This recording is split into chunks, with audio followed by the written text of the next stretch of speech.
बाल मित्रों स्वागत है हमारी कृष्ण एजुकेशन चैनल में। आज वीडियो में आपणे प्रकरण 7 राशियों की तुलना में स्वाध्याय 7.2 नो दाखला नंबर 3 जोईशुं। वीडियो शुरू करता पहला बाल मित्रों जो तमे अमारी चैनल पर नवा हो तो अमारी चैनल ने सब्सक्राइब करवा विनंती, बेल नोटिफिकेशन ने ऑन करवा विनंती, जेथी करीने तमने आ प्रकरणना वीडियो अने आ प्रकरण पछीना वीडियो पण समयसर मळता रहे। शरू करिए बाल मित्रों आजनो आ वीडियो। आपणे शुं सूचना आपेली छे कि दाखला नंबर 3 अरुणे एक जोड़ी स्केटिंग माटेना बूट 20% वळतर उपर खरीद्या छे। जो तेणे 1600 રૂપિયા આપ્યા હોય તો તેની છાપેલી કિંમત શોધો, એટલે કે એની મૂળ કિંમત શોધવાની છે। હવે બાળ મિત્રો આ દાખલો આપણે 2 થી 3 રીતે ગણી શકીએ છીએ। તમારી નવનીતમાં અલગ રીતે ગણેલો છે। 2 થી 3 રીતે દાખલો આપણે ગણી શકીએ છીએ। આપણે સહેલામાં સહેલી અને સરળ રીતે આ દાખલો ગણીશું, કારણ કે રકમ દરેક દાખલે રકમ અલગ હોય। તમે રકમ સમજો એના આધારે આગળ દાખલો સરળતાથી ગણી શકો। તો અહીંયા આપણને શું કીધું છે? स्केटिंग माटेना बूट 20% वळतर, એટલે કે વળતર કેટલું મળ્યું છે? 20%।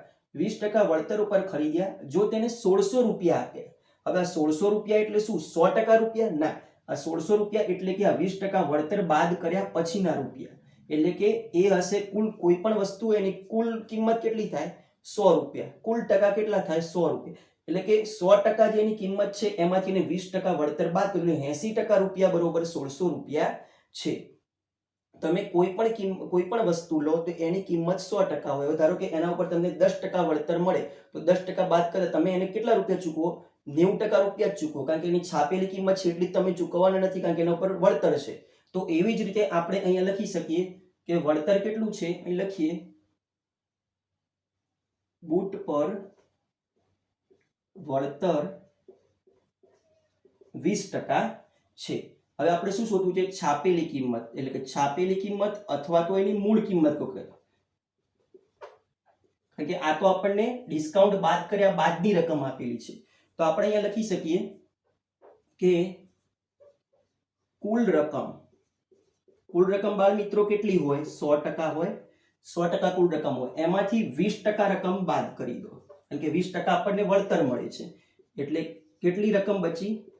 80%। એટલે 80% રકમ એને ચૂકવેલી છે। તો આપણા 80% મળ્યું એ શું છે? 1600 રૂપિયા। તો આપણે અહીં લખીશું કે 80% રકમ 80% બરોબર 1600 રૂપિયા। આ વસ્તુ તમને ખ્યાલ આવી જાય એટલે તમારે 100 ના આધારે એની વળતર કે વેચાણ કિંમત કશું કાઢવાની જરૂર નહીં। આપણે આ મળી ગયું એના આધારે આગળ દાખલો સરળતાથી ગણી શકીએ। 80% બરોબર 1600 રૂપિયા આપણને આપેલું છે। તો વસ્તુની મૂળ કિંમત કેટલી હોય? 100% હોય। तो આપણે આના આધારે ત્રિરાશીનો ઉપયોગ કરીશું। અહીંયા આપણે લખીશું કે 80% હોય ત્યારે 1600 રૂપિયા કિંમત, તો 100% વસ્તુ હોય ત્યારે એની કિંમત કેટલી થાય? હવે આપણે ચોકડી ગુણાકાર 100 ગુણ્યા 1600 છેદમાં 80। હવે અહીંયા 0 0 જતી રહી, 8 2 16, અહીંયા 20 કરી દઉં એટલે અહીંયા આપણને મળ્યું 100 ગુણ્યા 20 એટલે કે 2000 રૂપિયા। એટલે કે આ વસ્તુની કુલ રકમ કેટલી હશે? 2000 રૂપિયા। અહીંયા આપણે લખી દઈએ કે તેથી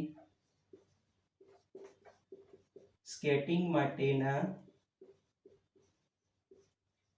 બૂટની કુલ રકમ અથવા તો છાપેલી કિંમત કેટલી મળી આપણને?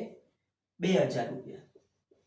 2000 રૂપિયા હશે, બરોબર મિત્રો। એકદમ સહેલાઈથી આપણે આ દાખલો ગણી શકીએ છીએ।